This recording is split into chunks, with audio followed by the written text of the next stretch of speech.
तो गाइस कैसे हैं आप सब लोग। मैं हूं आपका दोस्त अरसलान और आप देख रहे हैं मेरा चैनल जी फ्लिक्स। तो गाइस द स्ट्रॉन्ग वन के एपिसोड 04 के साथ हाजिर हूं। तो लास्ट एपिसोड के एंड पे हमने देखा था कि हमारा सोमा जो होता है वो बड़ी स्पीड के साथ आगे बढ़ता है और जाकर ब्लैक हैंड के मुंह पर एक पंच मारता है और पंच खाने के बाद ब्लैक हैंड कहता है कि ये क्या हो गया। कई बार इस एपिसोड की शुरुआत में दिखाते हैं कि वहाँ पर जो बच्चे होते हैं वो वहाँ से डर कर भाग रहे होते हैं और कहते हैं चलो जल्दी से यहाँ से भाग चलते हैं क्योंकि यहाँ पर तो फाइट शुरू हो गई है, उन्होंने किसी को मार दिया, हमें यहाँ से भाग कर जाना होगा। तो ब्लैक पंच मार खाने के बाद कहता है कि ऐसा कैसे हो सकता है, मैं एक सेकंड के लिए इस लड़के से नजर क्या दूर हटाई, इस लड़के ने आकर मुझे पंच मार दिया, लगता है कि मैंने यहाँ पर अपना गार्ड डाउन किया था, इसी वजह से ये मुझे मार पाया है, वरना इस जैसा एक छोटे से गांव का रहने वाला एक आम सा लड़का मेरे जैसे एक एक्सपर्ट के ऊपर अटैक कैसे कर सकता है। तो ब्लैक हैंड जो होता है वो दोबारा से अटैक करने के लिए जब आगे बढ़ने लगता है, इसी के साथ हमारा सोमा जो होता है अपनी किक लेकर उसके सर के ऊपर खड़ा होता है और उसके मुंह के ऊपर जैसी सोमा का पैर उसके मुंह पर पड़ने लगता है, इसी के साथ ही वो जल्दी से अपने हाथ को सामने की तरफ करता है, वो अपने बाजू को सामने करते हुए हमारे सोमा के अटैक को ब्लॉक कर लेता है और उसे लगता है कि उसने यहाँ पर अटैक को ब्लॉक कर लिया। वो कहता है कि शुक्र है मैंने अटैक को ब्लॉक कर लिया। यहीं पर हमें उसके बाजू का एक्सरे विजन दिखाते हैं जहाँ पर सोमा ने किक मारी थी, वहाँ पर ब्लैक हैंड की जो रेडियस और अल्ना होती है वो दोनों बुरी तरह से फ्रैक्चर हो जाती है, वहाँ पर उनके टुकड़े टुकड़े हो जाते हैं और इस बात से वो और भी हैरान होता है। तुम्हारा सोमा कहता है कि तुम इतने बुरे नहीं हो, इसके साथ ही सोमा उसे एक जबरदस्त पंच मारता है और ये वाला पंच जो होता है ये ऊपर से लेकर नीचे तक आता है, जहाँ पर सबसे पहले वो उसके जबड़े पर पड़ता है और उसके जबड़े की हड्डियां टूटती हैं, फिर साथ ही उसके कंधे पर पड़ता है जहां पर उसकी पसलियों के साथ साथ उसका कंधा भी टूट जाता है और फिर तीसरे नंबर पर जो पंच जो होता है नीचे उसकी हिप के ऊपर पड़ता है जहां पर उसकी हिप की पूरी हड्डी टूट जाती है। इसी के साथ ही ब्लैक हैंड जो होता है पीछे की तरफ गिर रहा होता है और कहता है कि ऐसा नहीं हो सकता, इसकी फिस्ट इतनी ज्यादा स्ट्रॉन्ग कैसे हो सकती है, इसने यहाँ पर सिर्फ और सिर्फ एक ही पंच में मेरे बॉडी के 3 हिस्सों की हड्डियां जो बुरी तरह से ब्रेक कर दी है, ऐसा बिल्कुल भी नहीं होना चाहिए। ऐसे लग रहा है कि जैसे यहाँ पर किसी आयरन रॉड के साथ मेरी बॉडी के ऊपर हिट कर रहा है, इसकी पूरी बॉडी बिल्कुल आयरन की तरह है। लेकिन ये बड़ी प्रॉब्लम नहीं है, मैं इसकी बॉडी को तो यहाँ पर बर्दाश्त कर सकता हूँ, यानी इसकी पावर को तो बर्दाश्त कर सकता हूँ, लेकिन बड़ी प्रॉब्लम ये है कि मैं यहाँ पर इसके एक भी अटैक को अवॉइड नहीं कर पा रहा, यानी कि जितनी बार मेरे पास अटैक कर रहा है मैं उतनी बार इसके अटैक के साथ हिट हो रहा हूँ और इसी के साथ उसके पेट में एक और जबरदस्त पंच पड़ता है। वो कहता है कि मुझे समझ नहीं आ रही कि ये बार बार मेरे पास अटैक कैसे कर पा रहा है और मैं यहाँ पर इसके अटैक्स को अवॉइड क्यों नहीं कर पा रहा। तो ब्लैक हैंड इस बार पंच खाने के बाद बुरी तरह से जख्मी होता है और पीछे हटने के बाद कहता है कि अगर इस लड़के ने मुझे सिर्फ और सिर्फ एक और पंच मारा तो मेरा काम तमाम हो जाएगा, क्योंकि मेरी लोअर बॉडी पूरी तरह से बर्बाद हो चुकी है, हड्डियां टूटने की वजह से यहाँ पर मेरे लिए खड़ा रहना भी मुश्किल होता जा रहा है,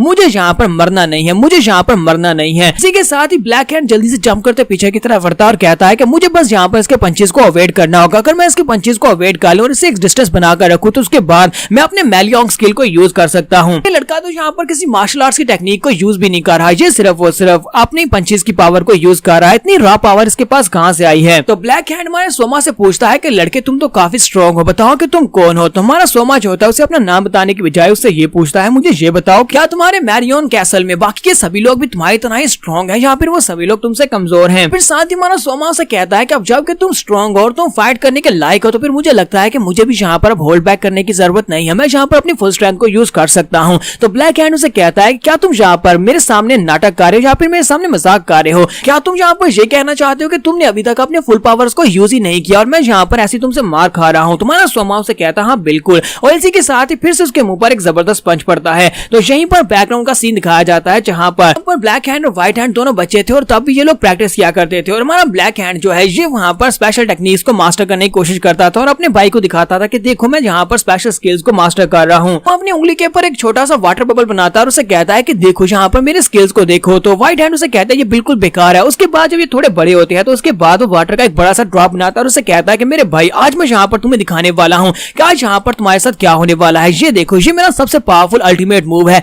देखते हैं कि तुम इसको ब्लॉक कर पाते हो या नहीं। और इसी के साथ ही वहां पर उस बड़े से वाटर बैलून को फोड़ देता है। जब वो वाटर बैलून वहां पर फटता है तो उसके अंदर से शॉट्स निकलते हैं, वो छोटे छोटे कतरों की शेप में बड़ी तेजी के साथ बुलेट्स की तरह से वहां पर आसपास डिस्ट्रैक्ट हो जाता है और आसपास के एरिया पे जाकर टकराता है और जहां जहां पर जाकर वो वाटर बुलेट्स लगती हैं वहां पर सुराख हो जाते हैं। व्हाइट हेयर जो होता है वहां पर अपनी तलवार को घुमाते हुए अपने सामने उसके सामने जितने भी वहां पर शॉट्स आते हैं वो उन सभी को ब्लॉक कर लेता है और उन सभी को अपनी तलवार से रोकता है। तो जहां पर हमारा ब्लैक हैंड जो होता है अपनी स्पेशल टेक्निक को 1000 स्ट्राइक्स का नाम देता है। वो उसे कहता है कि मैंने अपनी स्पेशल स्किल को 1000 स्ट्राइक्स का नाम दिया है और यहाँ पर उसे फिर से हमारा सीन प्रेजेंट में आ जाता है जब उसे एक जबरदस्त पंच पड़ता है। तो इसी के साथ ही ब्लैक हैंड कहता है काश मैं यहाँ पर अपनी स्पेशल टेक्निक को यूज कर पाऊं, अगर मैं इस लड़के के ऊपर 1000 स्ट्राइक टेक्निक को यूज कर पाया तो मुझे लगता है कि मैं यहाँ पर जीत जाऊंगा और मैं यहाँ पर जिंदा बच सकता हूँ। सिर्फ और सिर्फ एक चांस की जरूरत है, मुझे सिर्फ एक मौका मिलेगा तो यहाँ पर मैं इस उसका काम तमाम कर दूंगा। इसी के साथ उसे यहाँ पर एक मौका मिल जाता है। तो जब हमारा सोमा उसके ऊपर अटैक करने लगता है, इसी के साथ ही ब्लैक हैंड नीचे की तरफ झुकते हुए उसके पेट के ऊपर जाकर हाथ लगाता है और साथ ही वहां पर अपनी 1000 स्ट्राइक्स वाली टेक्निक को यूज कर देता है और कहता है मैंने तुम्हें पकड़ लिया। जैसे ही वहां पर 1000 स्ट्राइक टेक्निक को यूज करता है तो हमारे मोशान की बॉडी जो होती है वहां पर फूल जाती है और उसके अंदर से जबरदस्त लाइट निकलती है और फिर साथ ही वहां पर उसकी बॉडी के अंदर जो वाटर होता है वो 1000 स्ट्राइक्स यानी कि शॉट्स में चेंज हो जाता है और वहां पर आसपास दिखाते हैं कि उसकी बुलेट्स जो होती हैं आसपास के पेड़ों में और ग्राउंड के अंदर जाकर धंस जाती हैं। यहाँ पर एक जबरदस्त धमाका होता है और इस धमाके के साथ आसपास काफी बड़ी तबाही मचती है। लेकिन इसी के साथ ही धुआं हटने के बाद दिखाते हैं कि हमारा सोमा वहां पर सही सलामत खड़ा होता है। तो हमारा सोमा उसे कहता है क्या तुम्हारा हो गया? लगता नहीं है कि ये कोई पावरफुल मूव था। तो ब्लैक हैंड पीछे की तरफ हटता है, वो और भी ज्यादा घबरा जाता है और कहता है कि ऐसा बिल्कुल भी नहीं हो सकता, ये मेरी 1000 स्ट्राइक्स को कैसे बर्दाश्त कर सकता है, ये अभी तक जिंदा कैसे है। साथ ही यहाँ पर उसे याद आता है कहीं ऐसा तो नहीं है कि ये वो है। और इसी के साथ ही ब्लैक हैंड को वहां पर एक बड़ा सा ब्लू कलर का ड्रैगन दिखाई देता है। तो वो कहता है ऐसा नहीं हो सकता, ऐसा बिल्कुल भी नहीं हो सकता, ये तो स्काई ड्रैगन है। और बहुत ज्यादा घबरा जाता है और कहता है कि मैं पहले भी इस तरह के एक मॉन्स्टर से मिल चुका हूँ और उस मॉन्स्टर ने मुझे बहुत ही बुरी तरह से हराया था। तो वो ग्राउंड के ऊपर गिरा पड़ा होता है और उसके पास वो मॉन्स्टर बैठा होता है और उसे कहता है तुम्हारी टेक्निक काफी ज्यादा अच्छी है, तुमने इस टेक्निक को काफी अच्छे से मास्टर किया हुआ है, लेकिन अगर जिंदगी में कभी तुम्हारा सामना मेरे जैसे एक मास्टर के साथ होता है तो फिर याद रखना वहां पर से दुम दबाकर भाग जाना, क्योंकि मेरे जैसे एक मास्टर के लिए तुम्हारी ये वाली टेक्निक जो है ये बच्चों का खेल है, एक गुब्बारे को फोड़ने के बराबर है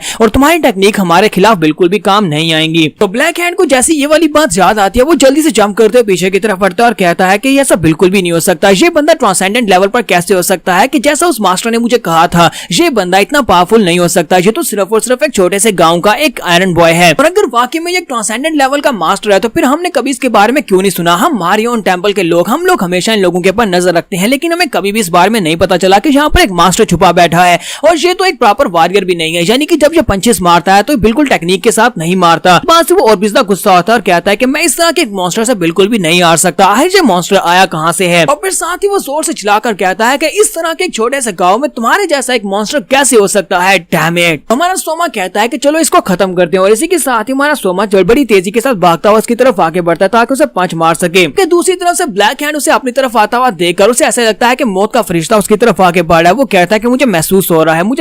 रहा है कि इस पंच के साथ मैं मरने वाला हूँ, क्योंकि ये पंच बहुत ज्यादा स्ट्रॉन्गर होने वाला है। मुझे बस यहाँ पर इतना करना है कि मुझे इस पंच को अवॉइड करना है और यहाँ से भागकर व्हाइट हैंड के साथ हाथ मिलाना है। व्हाइट हैंड के साथ मिलकर हम दोनों मिलकर इसको हरा सकते हैं। मेरे पास बचने का सिर्फ और सिर्फ एक ही मौका है कि मैं यहाँ से भागकर व्हाइट हैंड के पास चला जाऊं, लेकिन ये बंदा मेरा पीछा तो जरूर करेगा। अगर मैं यहाँ से भागकर जाता हूँ तो फिर मुझे यहाँ पर कुछ करना होगा। फिर साथ उसकी नजर उसके पैरों पर पड़ती है और कहता है लगता है कि मैं वो वाली टेक्निक को यहाँ पर यूज कर सकता हूँ। तो वो कहता है चाहे मुझे यहाँ पर अपनी सारी की सारी बची कुछ एनर्जी को क्यों ना यूज करना पड़े, लेकिन इस मॉन्स्टर को मैं यहाँ पर रोक कर रहूंगा। इस मॉन्स्टर को रोककर फिर मैं अपने भाई के पास जाऊंगा। और इसी के साथ ही वो ग्राउंड के ऊपर हाथ मारता है और अपनी मैलियम टेक्निक को यूज करता है और कहता है अगर ये यहाँ पर ठीक से स्टैंस नहीं ले पाएगा तो ये आगे नहीं बढ़ पाएगा और मेरे पर अटैक नहीं कर पाएगा। और वो ग्राउंड के ऊपर हाथ मारता है, तुम्हारे मोशान सोमा के पांव के नीचे से उनका एक काफी बड़ा हिस्सा जो होता है वो फूल जाता है और जैसे वो वहां पर फूल जाता है तो इसी के साथ ही वो उस हिस्से को वहां पर फोड़ देता है। और स्पेशल टेक्निक का नाम थंडरिंग एक्सप्लोजन होता है। तो जैसे वो वहां पर थंडरिंग एक्सप्लोजन कहता है वहां पर एक जबरदस्त धमाका होता है और नीचे का ग्राउंड जो होता है वो टूट जाता है और ऊपर का ग्राउंड भी टूटता है यानी फूटता है। तो हमारा सोमा जो होता है वो भी वहां पर मिट्टी के अंदर गिर जाता है। तो यहीं पर व्हाइट हैंड को दिखाते हैं कि वो उस धमाके को देखने के बाद कहता है जरा देखो तो सही, लगता है कि मेरा भाई वहां पर बहुत ज्यादा एंजॉय कर रहा है, अब मेरी बारी है, मैं भी यहाँ पर इन तीनों को मजा लेकर मारने वाला हूँ। और उसके सामने वो तीनों एक्सपीशियल्स जो होते हैं वो भागकर जा रहे होते हैं। व्हाइट हैंड कहता है तो लगता है कि मेरे मजा करने की बारी आ गई है और यहाँ पर हम लोग अपनी एपिसोड 04 का एंड करेंगे और नेक्स्ट एपिसोड में देखेंगे कि हमारा सोमा जो है वो इन दोनों को कैसे हराएगा।